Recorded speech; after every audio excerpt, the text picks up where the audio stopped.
Everybody, welcome to the Beastly Thoughts Show live, the one where we talk about Bethesda's newest game. Robbie, what have you been playing, buddy? So, obviously this week, everybody's been playing the same game. We have been heavily anticipating it. This is probably going to be one of the biggest games of the generation. By Bethesda Game Studios. It is Rise of the Tomb Raider, of course. It's what everybody's been playing. Everybody's been talking about it. I mean, it's the big thing right now, right? Lara Croft, the new animation, the boobs, the ass, is just better than anything I've seen. I've just been staring at the screen for the last couple of years. Amazing game. No. Why? Guys, Fallout 4, come on, let's get into it, man. Fallout 4, we all been playing it. We're loving it. I know everybody here is loving it, right? You can't help yourself but love it. Robbie, talk to me. What have you been up to in Boston? What have you been doing in Massachusetts this week? Everything. I gotta tell you guys, Fallout 4 has literally taken over my life. This game, I had stupidly high expectations for this game. Yeah. This game is unbelievable how good it is. I cannot stop. My entire life is this game this week. It has been my life. I will play like nonstop for, I swear, 6, 7, 8 hours. I'll be like, I'm bored of the game, I'm going to take a break, and I come back like 5, 10 minutes later. I cannot stop playing. It is so addicting. It's so good. I can't believe Bethesda did it again. This game is incredible. Everything about it is amazing to me. I cannot stop playing it. All right, so 6 out of 10, Robbie, is what you're saying? Yes, 6 out of 10.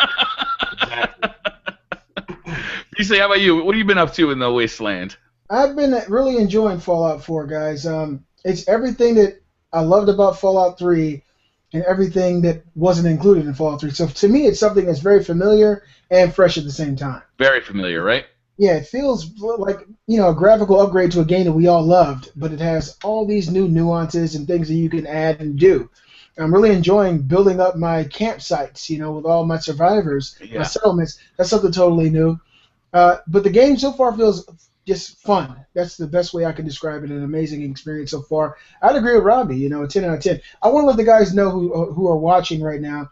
Robbie got into a situation with a young lady who was into BDSM and dominatrix online. She came and visited him last night, and things went a little too far, and so he can't show you guys his face today, unfortunately, but hopefully... Put the sword into swordfish, if you know what I mean. Yes, basically I'm sick, okay? That's all we need to say.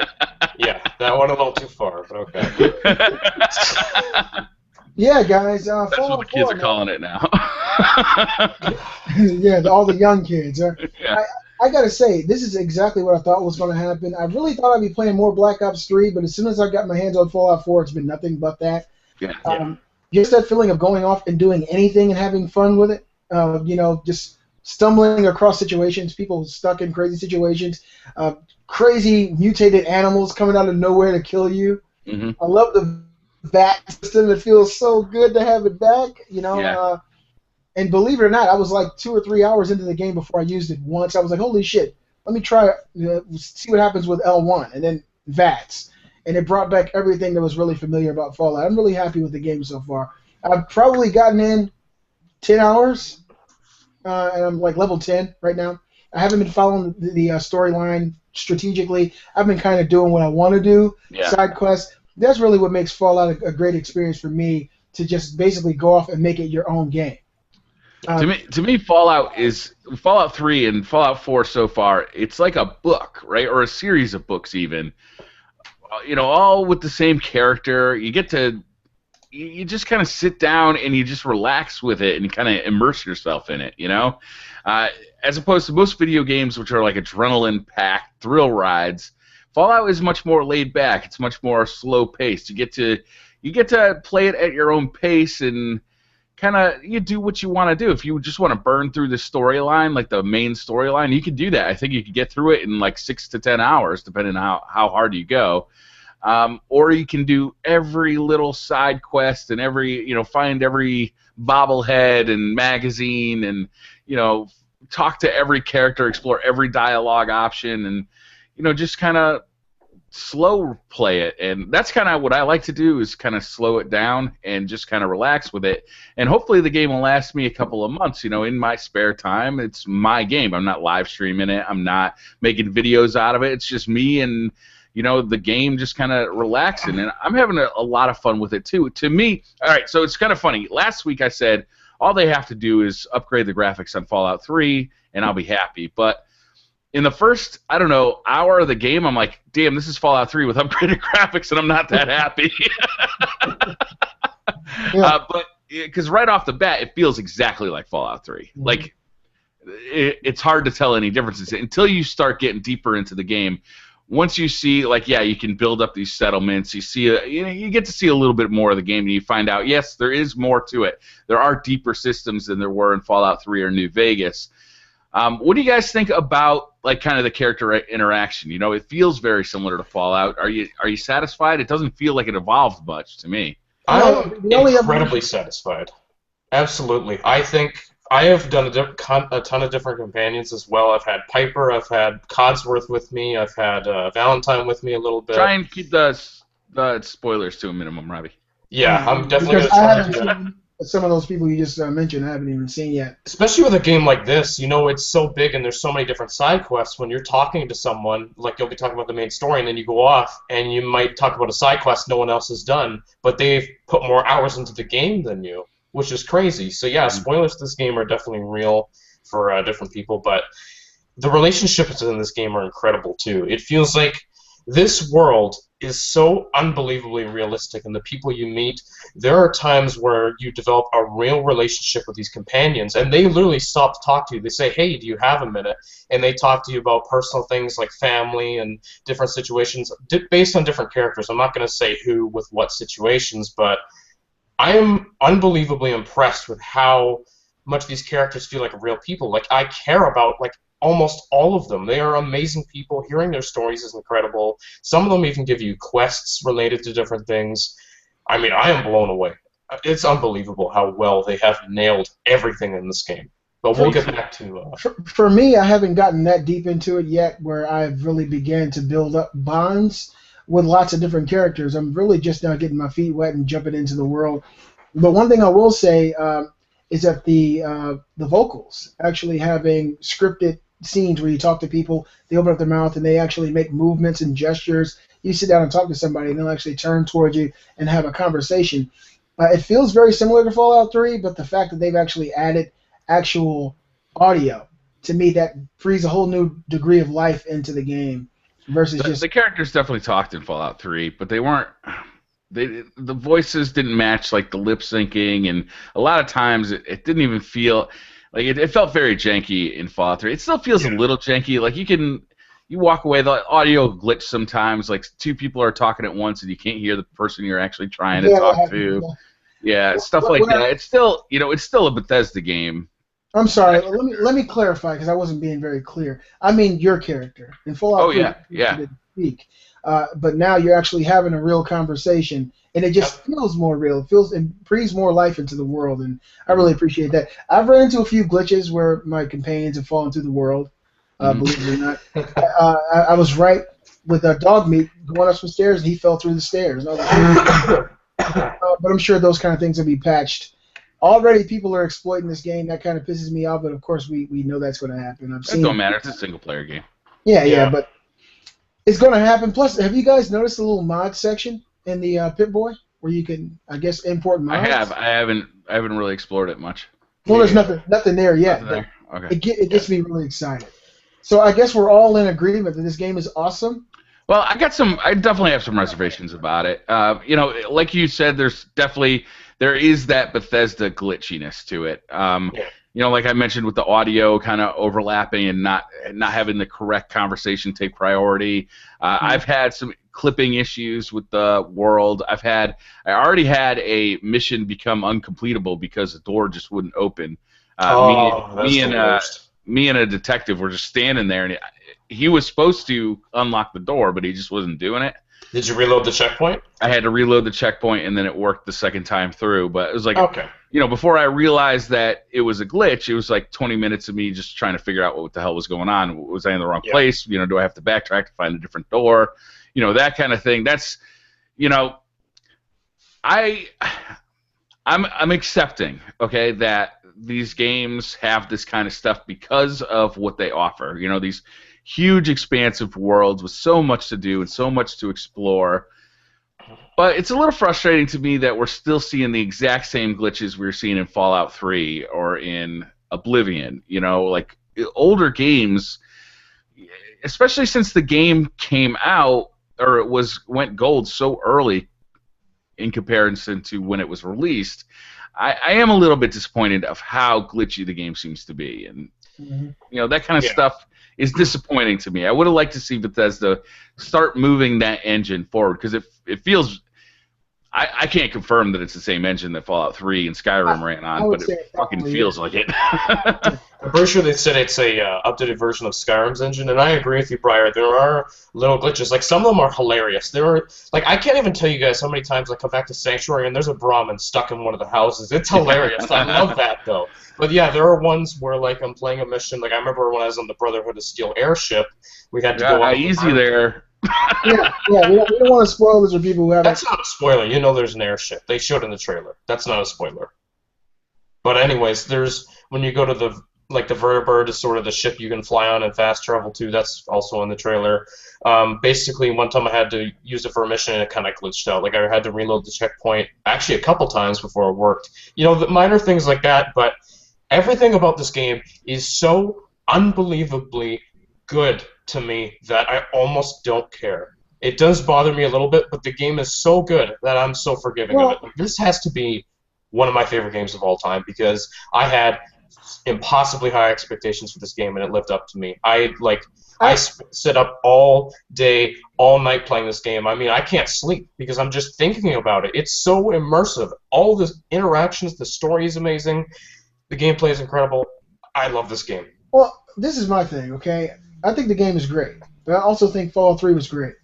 How different is this from Fallout 3 is the real question. I think it's really different. I think they've changed a lot here. I don't know if I agree with that. To me, Fallout 3 is a great game. Yeah. If they just released Fallout 3 as a PS4, Xbox One graphics upgrade, a lot of people would just buy it just based on merit alone. Yeah. This, to me, feels, like Briar said, very similar as far as the engine.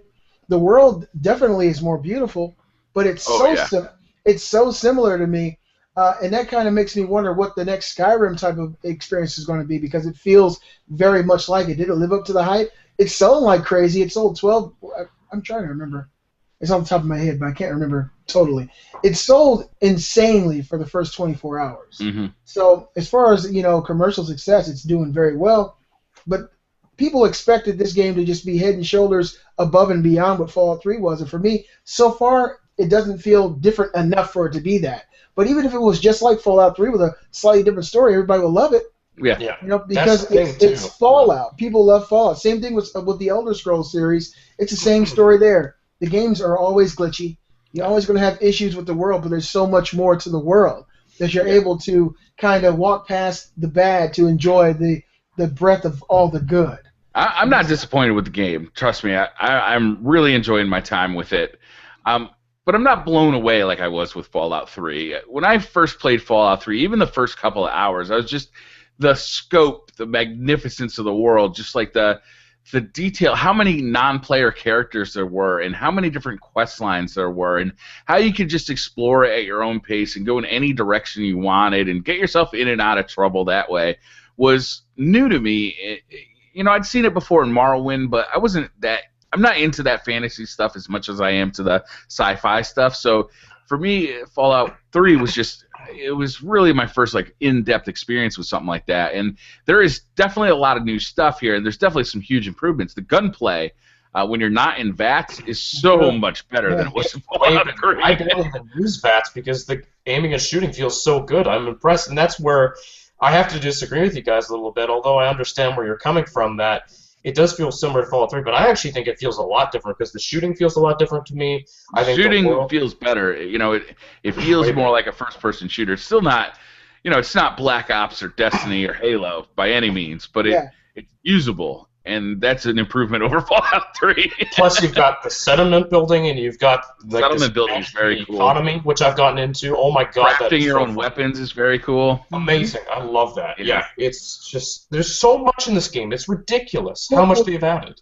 This is the thing, though. Like Briar, when you first saw Fallout 3, that was kind of new on the last gen hardware. First time you saw that huge leap. Like I had Morrowind on my Xbox, my original Xbox. I played it. To me, it looked like a PC game. I was like, I don't really want to fuck with this. And then when I saw The Elder Scrolls Oblivion on PS4, PC, I was like, wow, this looks like a completely different experience than what I saw in Morrowind. Yeah. So when I bought it on my PS3, I booted it up. I was like, holy shit, this really is like a huge, open, beautiful world.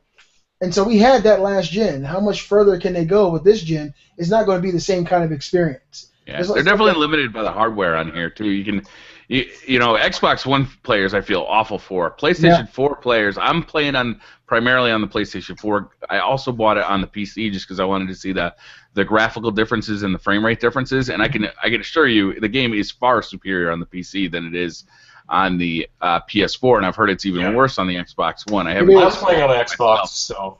But like I'll run into a room with multiple characters to fight on the PS4, and that frame rate, man, it chugs.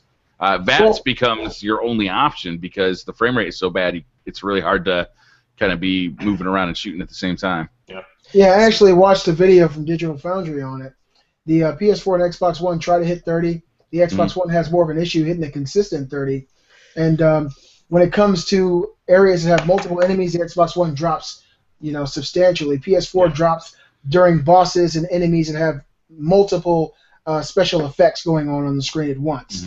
But for the most part, the PS4 is able to deal with multiple enemies a lot better than the Xbox One. Also, the Xbox One has this thing where the frame rate will drop to 0. Every now and then, like when you're leaving and entering towns, and when you come into areas that have lots of enemies, the screen will freeze for like a half of a second. And so that's another thing that they've had. But so far, you're absolutely right. PC's the best. PS4 and the Xbox One. Hopefully we'll see some patches for the consoles that kind of improve that frame rate. I'm a little disappointed in that it it has kind of with that lead time. They said the game's done, the game's gone gold, and then we get it, and it's like it's not running really that great on the consoles here. It would have been nice if that was improved a little bit, optimized a little bit. I can tell you guys firsthand because I've been playing. I'd say I think my total time played on the Xbox One version now has been 2 days and 6 hours, which is insane. That's basically like half my time in the last week has been playing just the game. So I've had a lot of time to see how the frame rate runs, and here's what I'll say. I don't think it's as bad as people are saying, but definitely when there are a lot of enemies on screen, when there's like a fight between the Brotherhood of Steel and Super Mutants, it can chug, but it doesn't ruin the experience for me. It never gets so bad that like it hurts the game. There are times where I thought the game was going to crash, only once or twice because it literally was like 2 frames per second. It was a slideshow. Wow. Just randomly.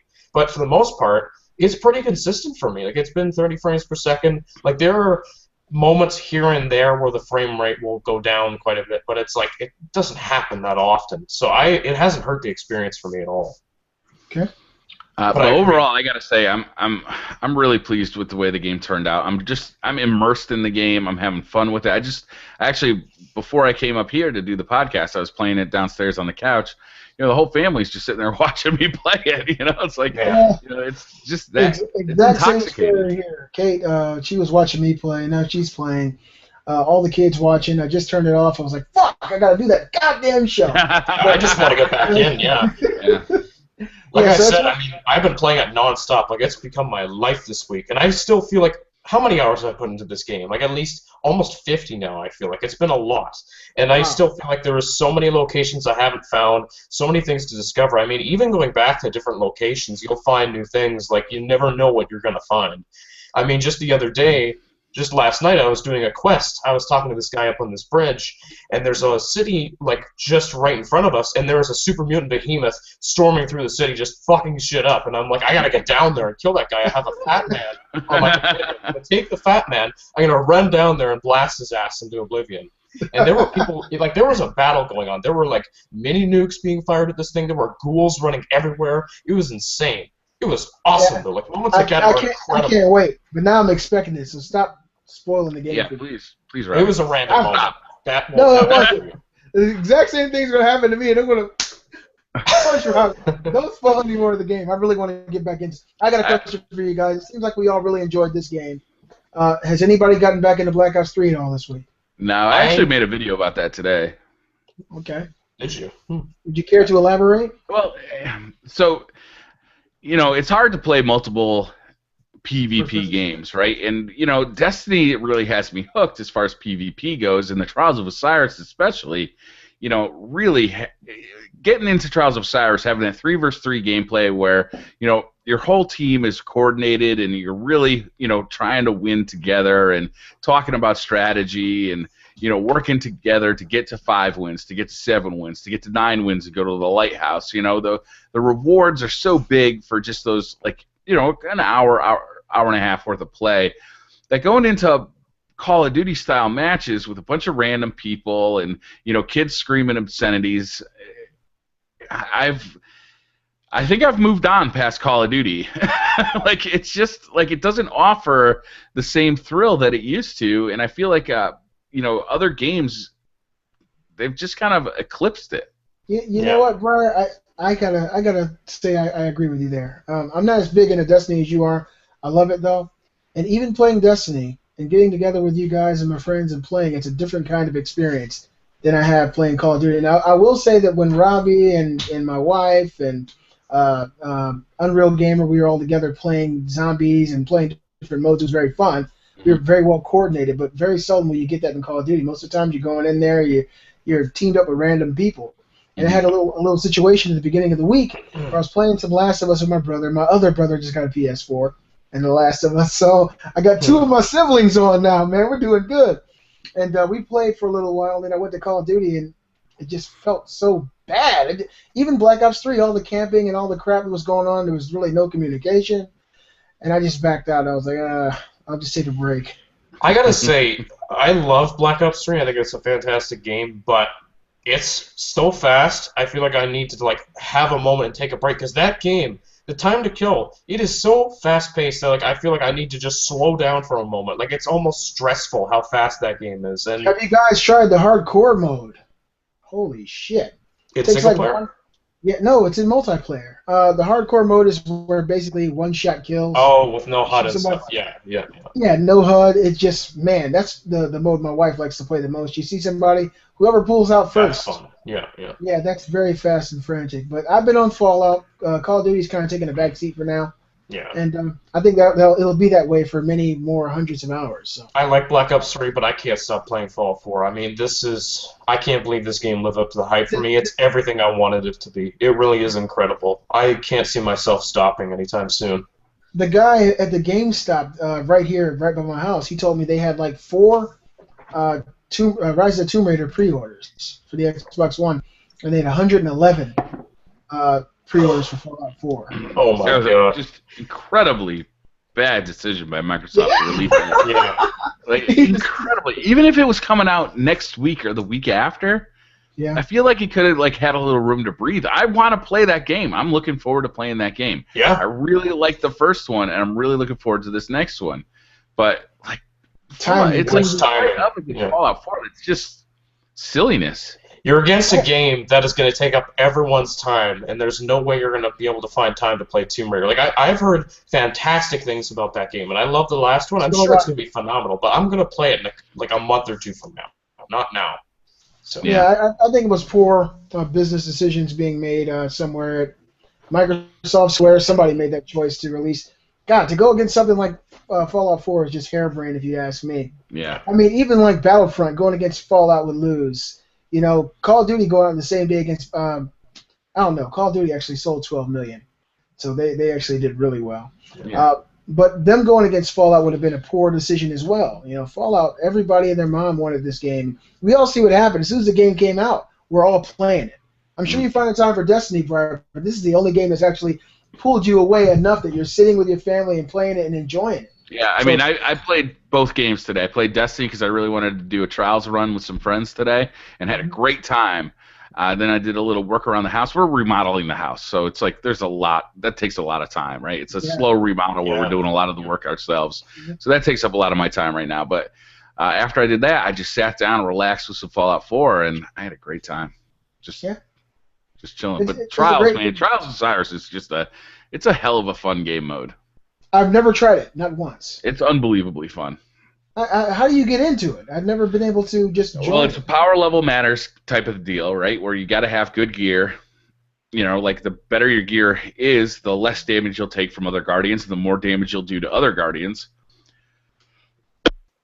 Excuse me. And you get in there. It's a 3 versus 3 game type, and it's best of, I think, what is it? Best of 5 or first team to get 5 wins, and it's elimination. So all you got to do is kill the other 3 players, and then the round's over, unless they have like reses or something. And you got to beat them 5 times, and then you do that 9 times, and you go to the lighthouse. You get some of the best gear in the game. Oh. It's really tense. It's really rewarding. You got teams that are working together and super competitive. Yeah, it's super competitive, and it's I really like playing PvP, but I've never played a game of PvP where I felt like there were stakes. Yeah, something really to gain and something to lose. Now, since they've rebalanced the game, does that work better now, or? Yeah, the weapon balance I think is a lot better than it used to be. Pulse rifles are probably a little bit overpowered compared to the other primaries, but nothing like hand cannons were before. Shotguns still have a little bit too much range, in my opinion, but it's a fun game mode. And there's actually a weapon balancing patch coming out in November. Okay, all right. Well, I'd like to give that a try sooner or later. Kate actually been asking me how do we get into it. Mm-hmm. So I've asked the man, the myth. So now I got a little bit of information. We'd like to make that happen one day soon. So, okay, guys, we talked about Fallout. We talked about the lack of Call of Duty. And now we got a little bit of news. You guys want to get into the news for the watchers today? The viewers? Yeah, sure. Listeners? All right, so Fallout 4 shipped over 12 million copies in its first day of sale, representing sales of over $750 million. Which is an awful lot. Looks like we'll be seeing Fallout 5. Yeah, confirmed. That's going to happen. $750 million, wow. This doesn't surprise me at all. Everybody on my friends list that I talked to, like when I was, even people who primarily play Destiny, or who play Destiny almost solely, were super excited for Fallout 4. People who never played Fallout 3 were very excited for Fallout 4 just because of all the chatter.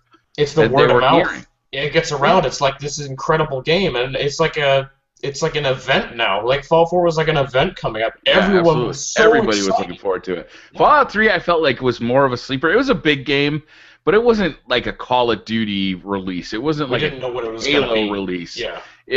Yeah, and it was a completely different developer for the Fallout series. Bethesda took that over. Fallout 2 was like way back in the 90s, so it was a top-down isometric game. So it's completely different. So not everybody was super excited for Fallout 3. It didn't have that buzz, but the word of mouth, people enjoyed the hell out of that game. And then New Vegas. There's a lot of people who played New Vegas and never played Fallout 3. That's exactly how I was introduced to it, right? I was going to buy I can't even remember the game I was going to buy. I went to the record exchange back home in Ohio, and I was talking to the guy there, one of the managers, and I told him I wanted to get something new that was going to really pull me into the world, make me excited. He said, "Have you ever played Fallout?" I said, "No, what is that?" He said, "You never played Fallout?" What?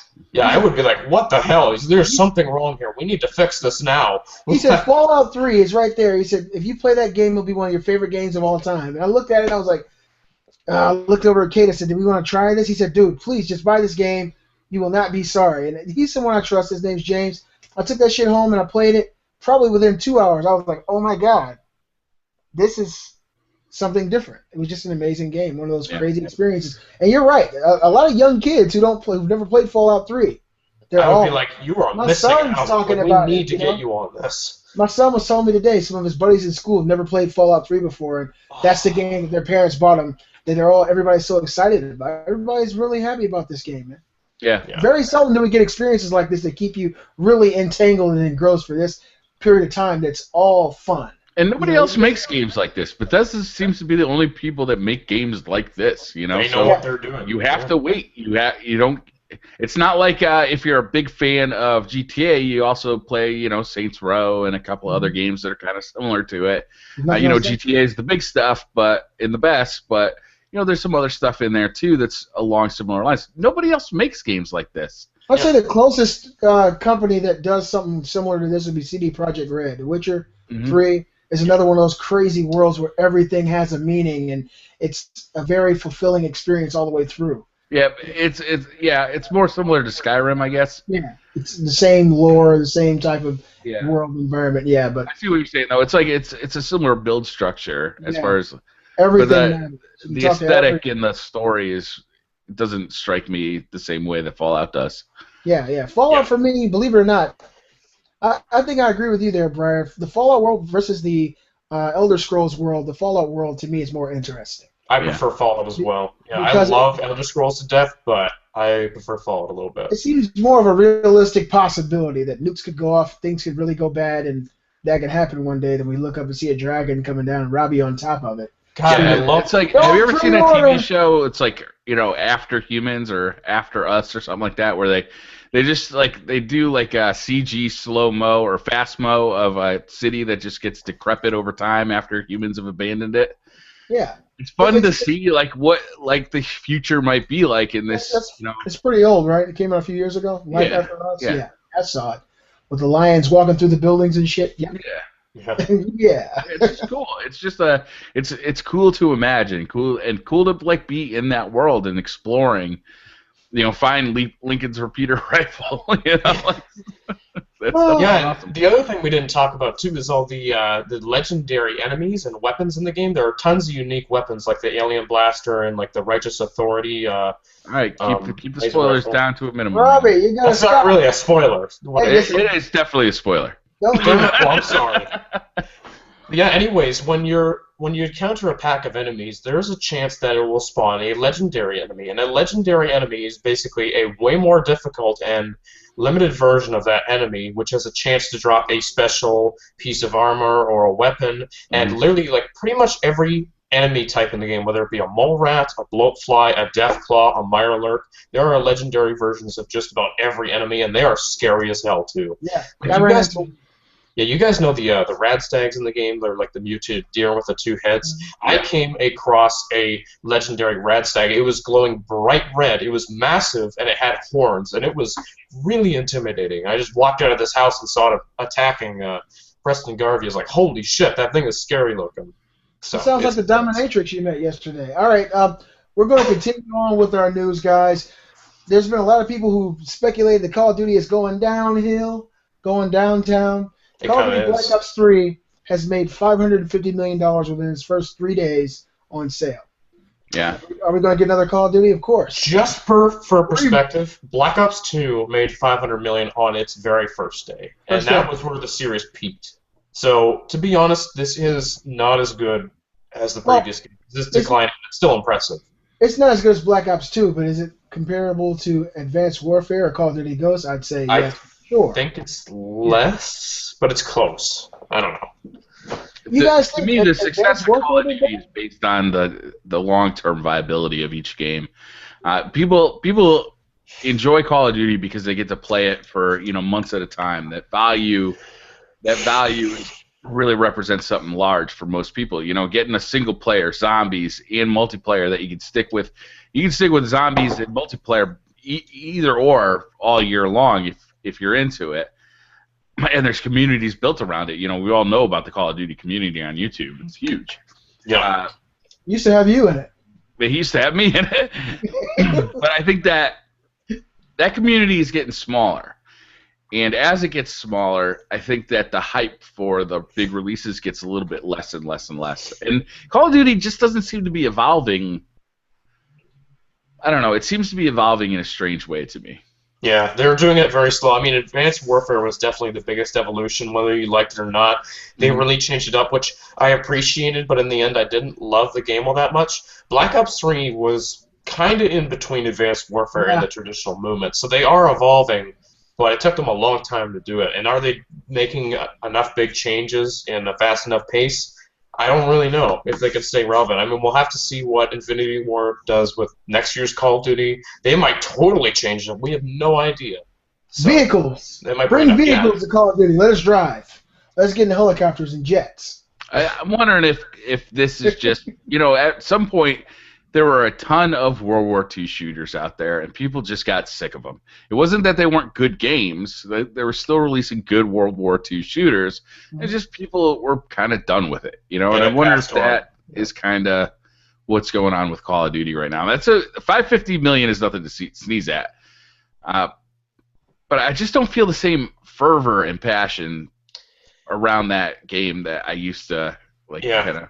Like, you remember 5-6 years ago when all your friends would buy Call of Duty and you would play it all the time with them. It's not the same anymore. That doesn't really happen. I mean, a lot of people still play it, but it's not like it was like the biggest thing in the world a few years ago. It was the franchise in gaming that defined it. Like, even Call of Duty 4 was the one that modernized the modern shooter, and now it's just kind of the same thing.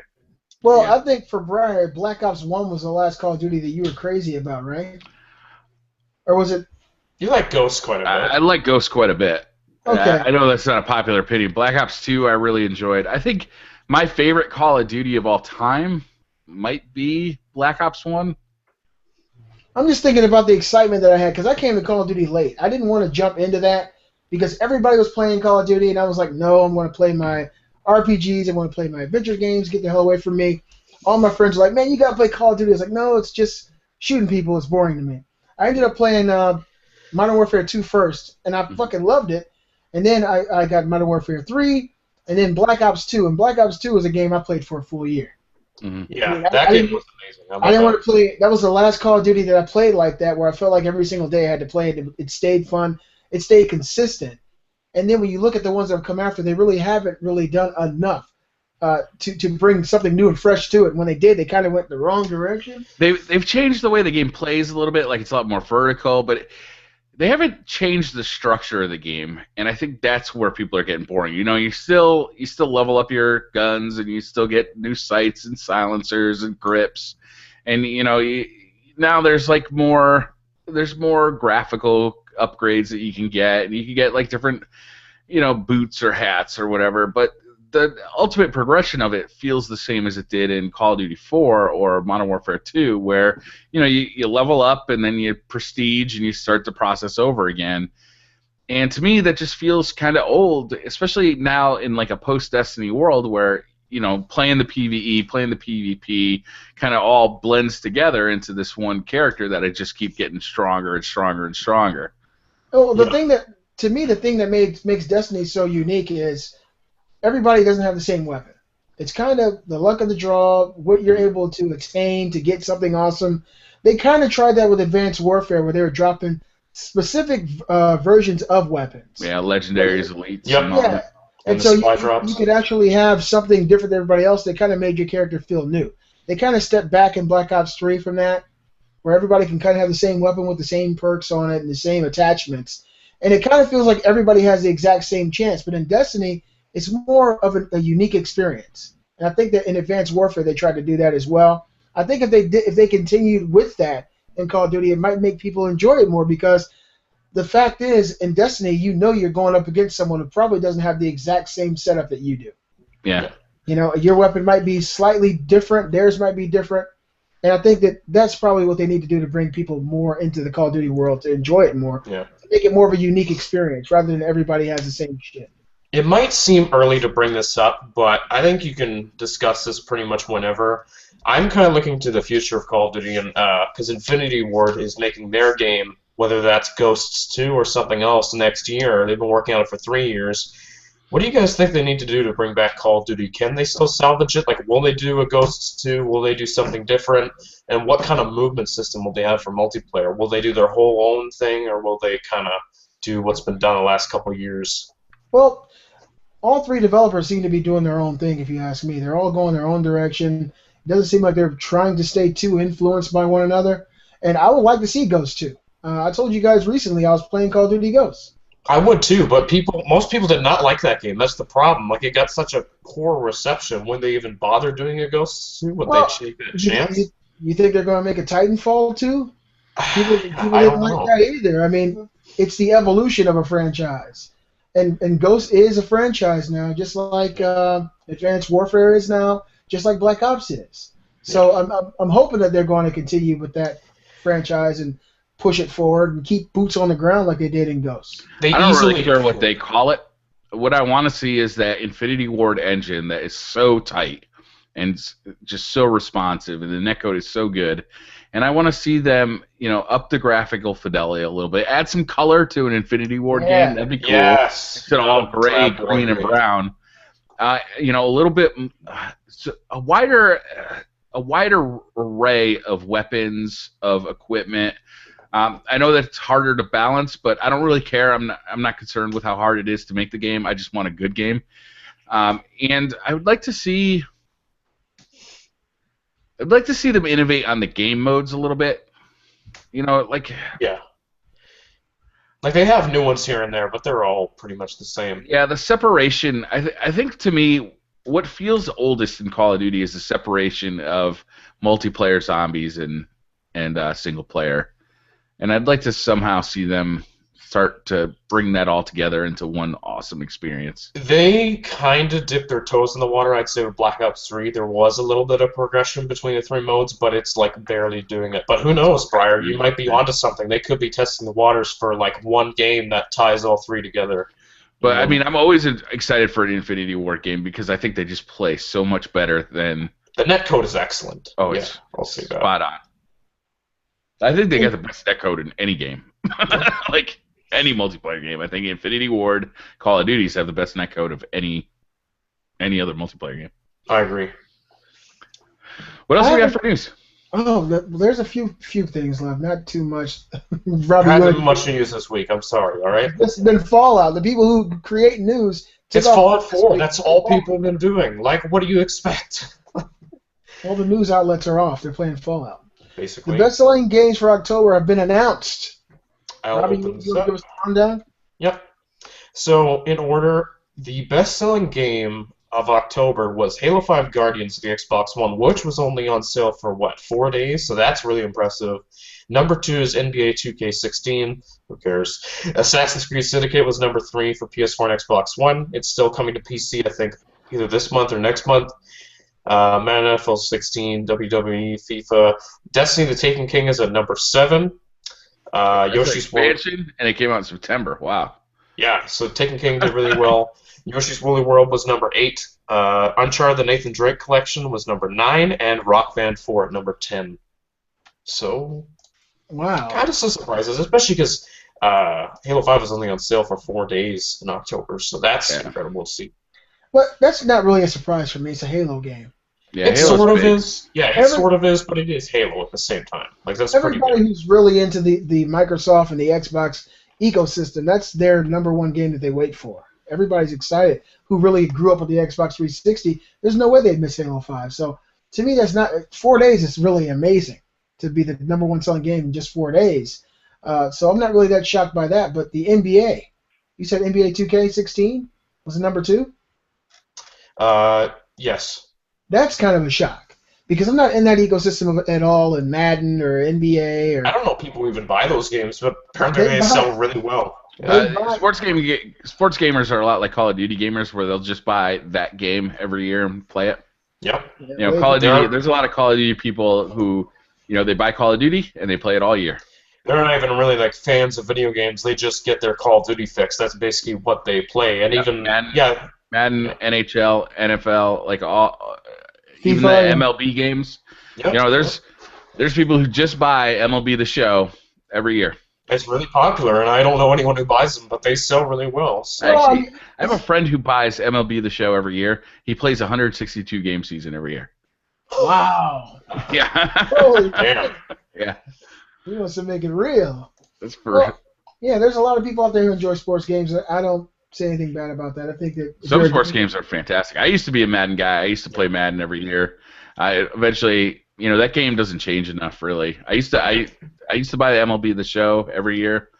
Again, it just, it's hard for me to justify spending $60 on the same fucking game every year with an upgraded roster. But sometimes, if you play a game a lot and then you take a break from the franchise and come back, like even with something like Call of Duty, the same can apply to sports games. I haven't bought a sports game in a long time, but honestly, I've been thinking about getting something. I'm like, I'd like to try something different because I always play shooters and open world games and pretty much all the same types of games. It's nice to try something new and see. Change it up. In the Genesis era, I've never been a hockey fan. I have gone to hockey games, but it's usually just because I like hanging out. It's a fun atmosphere. But I've never watched hockey on TV or anything, and I don't follow it. But I used to buy hockey games on Sega Genesis because they were awesome games. They were fun to play. It was a really fast action game.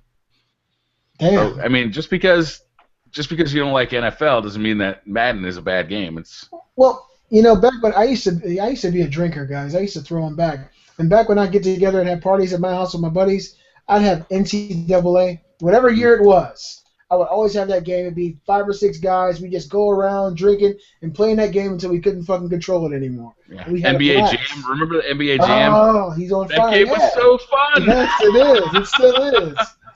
Oh man, I should pull out my Sega Genesis and boot that game up because that game used to be freaking great. It came out. They re-released it on last. I don't think it was as good though, right? I thought it was the same, wasn't it? Was it? I don't know. I'll have to look into it. They added new characters to it, but for me, it felt pretty much the same. NBA Jam, you can't lose with that game. If it's for a party atmosphere, you want to make people laugh, you want to do awesome shit. You really can't lose an NBA Jam. Four-player multiplayer. Yeah. That game, it was 2-on-2 basketball, right? Or was it 3-on-3? 2-on-2. 2-on-2, yeah. So it's 2-on-2, and you just, all 4 people can control one character. And, once you start getting good at it, you're passing the ball back and forth, and Stuffing you get a guy who scores 3 times in a row, and then boom, he's on fire. You can't miss. Oh, man, that game was fun as hell. Yeah, I wish you guys had it on PS3, man. I'd just pull it out and play with you. It's really a fucking fun game. Yeah. I sold my PS3, so sorry. My cat just knocked mine over. Damn. I don't know if it works. Fucking cat. Mm-hmm. So I got 2. I gotta make sure that I'm knocking my shit over. That's a so crazy cat. We got one more bit of news for you guys, and I'm hoping that this actually means something, Robbie. New Silent Hill game, quote, needs to happen, end quote, says Norman Reedus of Walking Dead fame. So, of course, we all know this story. Norman Reedus was supposedly going to be the lead actor in the new Silent Hills game, Konami, Hideo Kojima. Konami said, fuck Kojima, fuck everything he touched. Everybody who ever known him is fired. Find their families and kill them. And so Norman Reedus was axed. So was Guillermo del Toro. He was axed. But obviously, and del Toro said something recently in an interview as well, that this game was going to be groundbreaking as far as... They really want it to happen. You can tell they wanted this game to happen, and they were excited about the project. It's something different for them. I mean, they're both a big... I mean, Guillermo del Toro is a huge director. He's really great at what he does, and Norman Reedus, obviously, from The Walking Dead, he's awesome, too. And to have him in a video game, I think that's awesome exposure for the gaming industry, and it's a really awesome thing for them to do. And so it was definitely heartbreaking. Crimson Peak, his new movie. But I do love Pan's Labyrinth and stuff like that. You saw it? It was no good? It wasn't the one. Really? Okay. I could tell by the early trailers that I wasn't going to like it. I went in there thinking, please, let it be better than the trailers, and it wasn't. He likes to switch it up. He doesn't release the same movie every time, that's for sure. Yeah. Well, he didn't this time either. I've never seen Pan's Labyrinth. That movie looks really creepy. Oh, man, you need to watch it. It's so good. It's like a creepy version of the old Labyrinth from the 80s. Different worlds, man. And Pan's Labyrinth is some creepy ass shit. It's a good movie. It's not super silly like the old one. Well, the thing is, I don't know how closely Hideo Kojima was tied to the Fox engine, right? I don't know if he had any input on it or if he's somehow responsible for any of that tech coming together. But if he is, he may still have the ability to pull a team together because now that his contract is over with Konami, a lot of the people he worked with are probably going to be wanting to come to wherever he's at to work with him. And if he's able to get maybe a contract with a big company like Sony or Microsoft, and they give him a few $1 million to continue on, build whatever he wants to build, and what if Silent Hills is something that he says, okay, I can't call it Silent Hills, but we can call it something else and we can continue We can go get Norman Reedus. We can go get Guillermo del Toro and make this shit happen. I think it'd be awesome. And if they keep talking about getting on the project this much, like they really want this game to happen. You can tell both. The thing is money, right? Norman Reedus, he's going to cost a lot of money. The guy's super hot right now. Mm-hmm. Getting Guillermo del Toro in there is going to cost a lot of money. Hideo Kojima, let's say he's the one who has to raise the money. Well, he's got this history of going way over budget and taking too long to make these games. Who makes it? Who gives him this money? Like, how much money is this going to cost? And then how much is it going to actually cost? 2 years when it's 2 years over budget or overdue. It's the Kojima. You give him year one. This is my thing, right? And you're right, Briar. Kojima does have a history of going over budget. His games take very long, but he made Metal Gear Solid 5. Yeah. And that's Game of the Year contender for sure, right? Yeah. Everybody played the game, loved it. It's a beautiful game. It's an awesome game. He's the guy behind it. There's going to be a company that says, here, we're going to throw bags of money at you. Do what you want to do. Because every game that you've made has been a stellar AAA title. Every single one. So we want to get you to work with us to make AAA games for us to make us look better. So here, let's throw you money, get who you want to get. Shit, if Activision is spending $6 billion for King to buy a mobile game company, these companies can spend a few $100 million to get Kojima where he needs to be so he can make awesome games. Because that's what he does. That's my opinion. If I had $6 billion, I don't know if I'd throw that gamble out there. I wouldn't. Hell no. I don't know if I'd step up to that particular plate. Candy Crush, man. We never talked about this, I don't think. I don't think we hit it last week either. But $6 billion for Candy Crush. Star Wars was only $4 billion. Lucasfilms, all the Star Wars trilogy, all the Star Wars lore. Activision could have owned that. Yep. Didn't we talk about that in the Call of Duty franchise that's happening? So like the movie King they're a money making, mobile. They make a ton of money. Yeah. They own it on mobile. They own it in the East, in China, in Japan. They're very well known. They make a lot of money. So it's a shocking number to see, but it's the analysis I think proves that it was actually fairly from what good purchase. I heard by watching one of my other favorite podcasts out there, Colin and Greg Live, King made $550 million last year as a whole company. So they paid them 12 times what they made in a year just to acquire the company, and it's going to take up until the middle of next year before it's finalized. I just think that's a lot of money. The King must be the king. King must be the king at getting you to pay all your damn money. Well, they've been doing it with Candy Crush pretty well. There is no way in hell this is worth $1.5 billion more than Star Wars. Like, that's how much more they paid. There is no way in hell that is worth more than Star Wars. I'm sure that there are guys who probably work at Activision who are not specialized in this field who probably said the same thing you did, Robbie. But there are guys who crunch the numbers and saw how much money Candy Crush has made probably since it's been out, and see maybe some of the other mobile games that King has made and says, hey, this will pay for itself in X amount of years. Yeah, you look at the way the way these things make money too is like a Candy Crush and like a mobile game developer. They're making money in a flat line. They just keep making the same amount of money day after day after day, month after month after month. That's true. You look at how much money Star Wars franchise makes. It's a big ass peak when the movie comes out, Mm. and then it starts dropping. Big ass peak next movie. Dropping. They get a little bump when the DVDs and Blu-rays come out, but yeah, sure. Or new toys or new series and stuff like that. But I mean, there are peaks and valleys with Star Wars. Whereas a mobile game developer, it's going to be a pretty flat line. I still think a way better investment for them was the other piece of news that they did. They opened their Activision Blizzard Studios, the film studio who's going to be making the Call of Duty movies, as well as the Skylanders TV show. Like the Skylanders TV show, that could be huge for kids. Like that might make a shit ton of money. That's way smarter to me than a mobile acquisition for an unproven developer. I don't know. Yeah, I mean, look at the track record of video game movies. It's like a no-brainer. Yeah, it makes perfect sense. Holy shit! Why no one's doing it right? That's why. Why hasn't anybody ever thought of this before? We'll take these video games and make movies out of them. Yeah, Nintendo's coming next. No, man, Briar's right.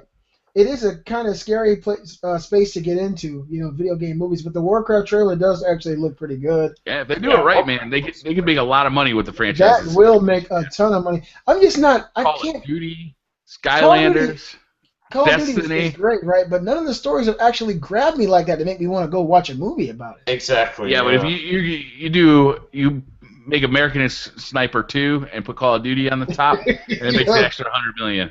Oh, you just gave the fucking idea. Oh my god. You just made the movie, Brian. You're not even going to get credited for Take that. notes, Activision. You got BriarRabbit, a brand new executive right here. Just Seriously, give us a like little- you can tell any war story, just put Call of Duty on it. Name the characters like Soap and all Soap the and Captain character Price names. and Yeah, Captain Price and all those guys. Alex And Mason. you'll just make a shitload of money. What if they did a Destiny movie? Because that's their other big property. Now, I You would know see what I'd that. rather see? Is a Destiny book. Oh, really? Yeah. You remember that the would be Halo incredible. books? They used to make the Halo books. Yeah. Man, I'd love to see his Destiny, like a series of Destiny books where they go into some of the past, like some of the lore. They expand on the story that they've hinted at with some stuff. And So much I'd love more to they see don't that. even use in the game. I would don't- definitely think books would be great. It'd be hard to make a Destiny movie. Like it'd be really hard because like the stuff is so fantastical. Like Yep. imagine somebody doing a Nova bomb on screen. Like how do you do that? Like how do you make that look cool and not be like that's weird? How do you make it not the Dragon Ball movie? Nothing will be that bad, okay? They could do a trilogy, though, that could expand on all three classes in their own way. That would be awesome. And maybe do a fourth movie, kind of like the Avengers, where they bring them all together. That would be fucking sick. The first movie could have the Warlock. Second movie could have the Hunter. Yeah. Third movie. Or they could do something that's kind of like a side story, like maybe like how the Vex were first discovered, or like the first raid into the Vault of Glass with all those raiders who got forgotten in time. Oh, yeah. Like stuff like that, where it doesn't necessarily have to be like Guardians fighting. It could be it could be about like the collapse, or it could be about the first contact with a traveler.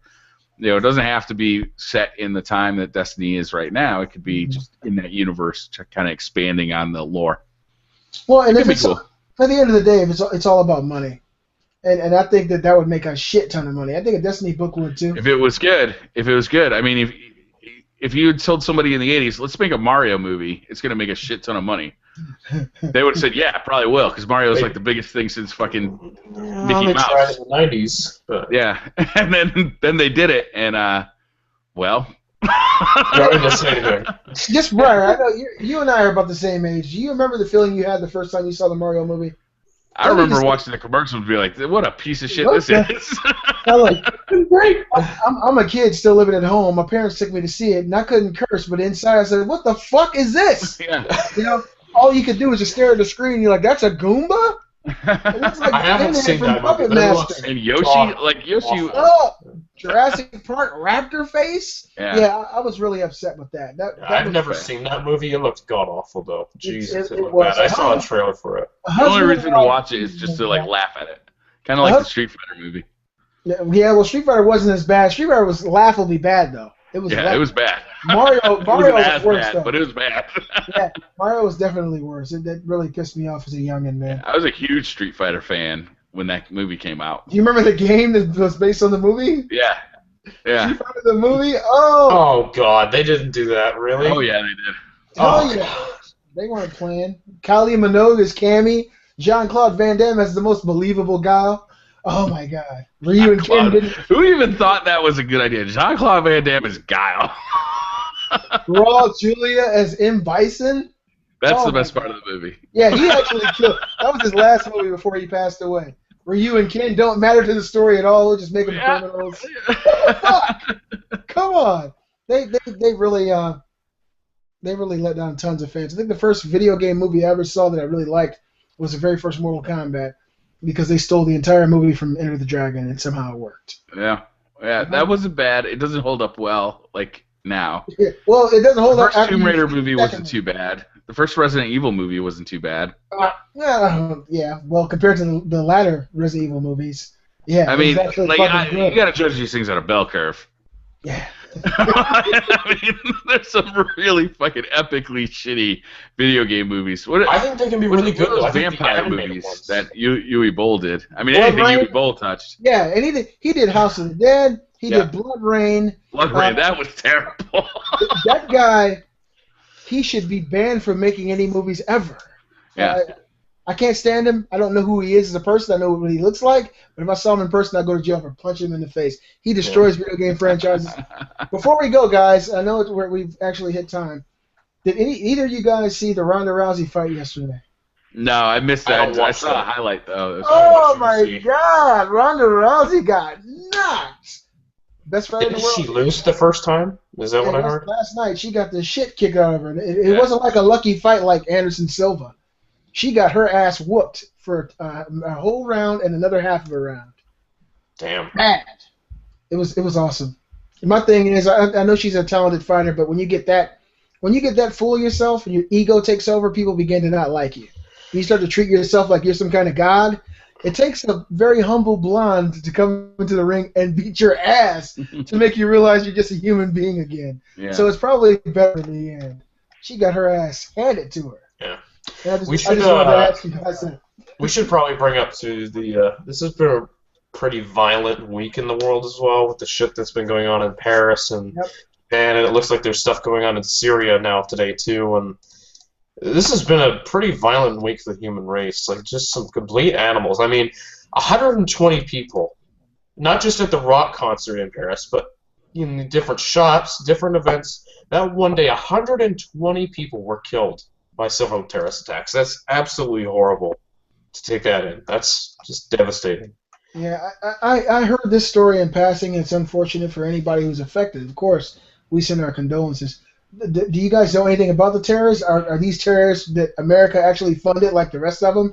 Or are these terrorists that kind of started on their own and festered and became... ISIS attacked okay. France. All right, well...